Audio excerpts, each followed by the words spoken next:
दादा, माझी मोठी बहीण आली होती ना इथे पांढरी बटणं घेण्यासाठी.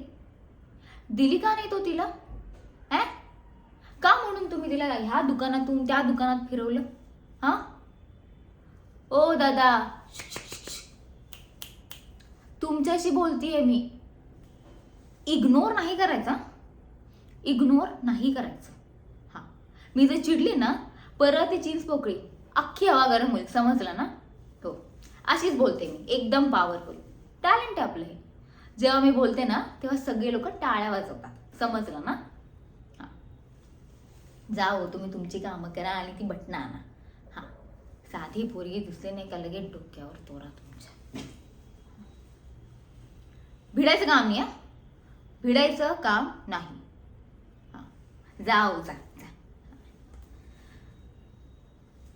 नाही, मी घरी अशी मुळी बोलतच नाही, एकदम गुड गर्ल सारखी बोलते. MD कॉलेजची रोज क्वीन होती मी. 13वी 14वी 15वी अख्खं कॉलेज ओळखतं मला आणि माझ्या टॅलेंटला सुद्धा. या असल्या लोकांच्या ना असंच बोलावं लागतं. माझी ताई आहे ना आरती ताई, बिचारी एकदम साधी भोळी आहे. तिच्यासाठी अदरवाईज मला असं काही बोलायला आवडतच नाही मुळे.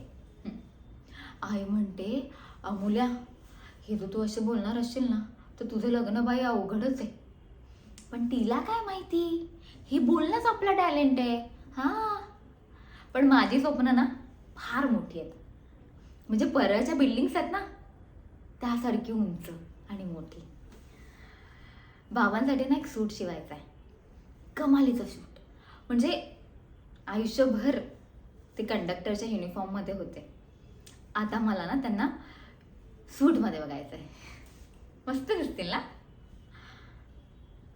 पण त्याआधी आईला भाजी चिरून द्यायची आहे, डब्बे पोहोचवायचे, दीदीला बटणं द्यायचे, आदिती आणि अंजलीचा अभ्यास घ्यायचा आहे आणि मग पुढची स्वप्न बघायची. ते आपलं टॅलेंट आहे ना, एकदम भारी आपलं टॅलेंट. हा, या मिल्सच्या आवाजात स्वप्न दाबली जात नाही.